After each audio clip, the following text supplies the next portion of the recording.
Welcome back to Out with the New and In with the Old. Today, we're going to discuss repairs, maintenance, uh, and where to get it done, and what you can possibly do on your own. Uh, I had a request that I should do a video on this, and I'm doing this rather quick, so I'll do another and maybe get a little more detailed. But real fast, I wrote a few things down, and the person that wrote the comment was like just done with dealers. And that's step number one. If you can, be done with dealers. You're typically going to get subpar work and pay more. You're going to pay more for the parts. You're going to pay more for the labor.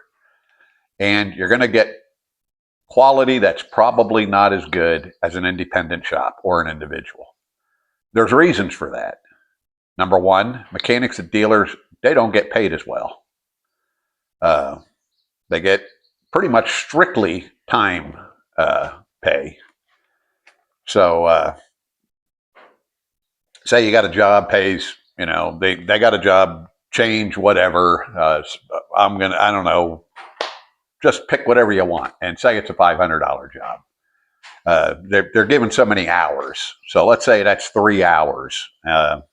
They've got to do it. And things can't always get done in 3 hours. There's problems, things come up, things break, and then all of a sudden the guy doesn't make much money. If it takes him, a day and a half to get a 3 hour job done, and it can happen.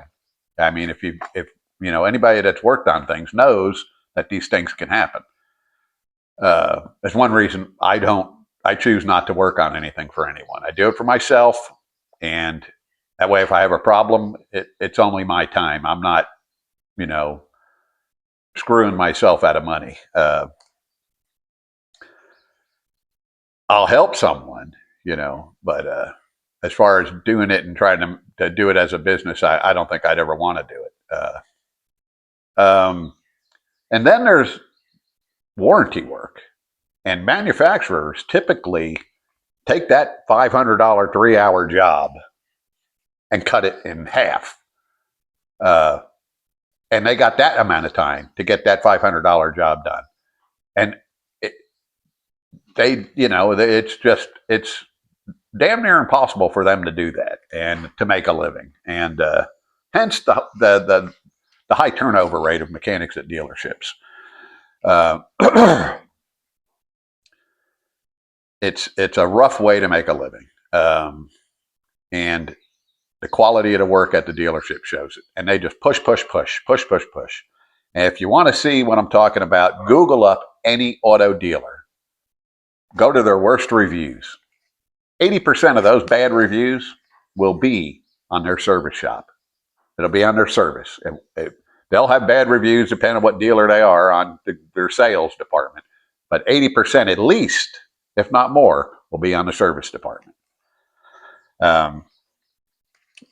As far as where to go on warranty work, which, if you're on this channel, you're probably not getting warranty work. But if you are, there are independent shops that are certified to do certain warranty work on certain makes. You have to do your homework and your investigating. There may not be one around you. There is around here. I know there's an independent mechanic here that is certified to do Chrysler, Dodge, Jeep, Ram warranty work. And that would be a great option. Now, I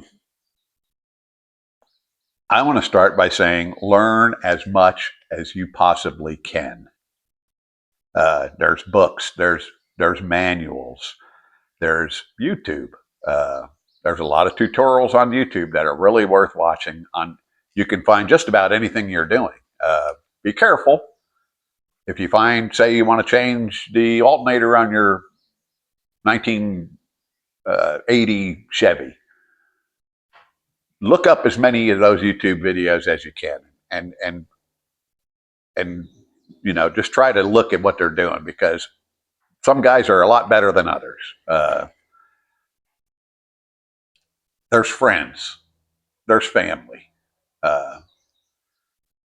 If anybody has any experience in any of it, ask. Ask if they know about it. It can save you a headache of something breaking when you're taking it apart. Not everybody's able to. Uh, I know there's older people out there. I'm getting older, and I don't really care to do any big jobs anymore. I mean, I guess if I have to, I will. But I'm retired, but it seems like I'm constantly busy anyway, and it just, I have trouble pinpointing time to do things sometimes, and I mean, I have, and I still do. I try to stay away from paying anybody. I try to do everything myself. I've got the tools to do mostly anything myself, so I might as well. And I've got enough experience fixing my own stuff over the years that I typically do it. It takes me longer than a regular mechanic because I'm not doing it day in, day out. Second on the list is study local shops. Google them. Ask friends and family. Local forums. If you live in the town or if the shop is in the town and there's a forum, look on that forum. Ask about it. Get individual, reviews from people that you know, or just people on the forum on the local town. Do that the best you can. If you get a bunch of negative stuff, stay away from them. Get a lot of positive stuff, might be a good place to go.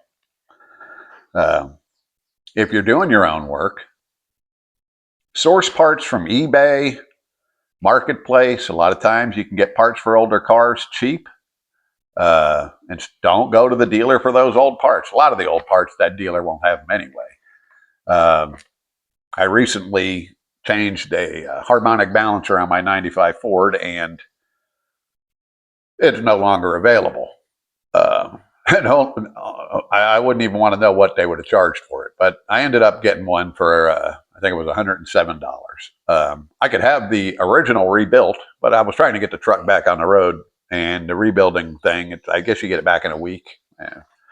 Which I'm still probably going to send that one out and get it done just so I have it, because I like having the original. It was the original I pulled off. It was just the rubber was deteriorating and it was starting to separate. I noticed it when I changed the oil, and I fixed it, and it's fine now. But I have the old one, and I think I'm going to send it off and have it rebuilt and have it on the side, just because I like the original part.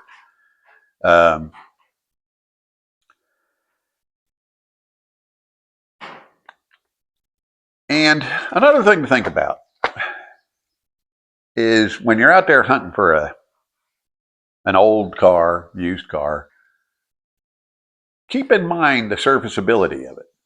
In other words, that's one of the reasons I say don't pick a Mercedes, a BMW, a Jaguar, a Volvo. While a lot of those, especially older ones, are good vehicles, they're also, you're going to have trouble with parts, finding parts affordable, and if you don't work on it yourself, finding someone to work on it. And if you do find someone to work on it, they're typically going to charge you more because they can. It's when you're working on a car that not many people work on, they charge more. It's just, just the way things are. Pick cars. If you don't need four-wheel drive, don't get four-wheel drive, because if something goes wrong, there's more to go wrong. And if something goes wrong, say you have to do a transmission on it, it's going to cost more. It's going to be more work.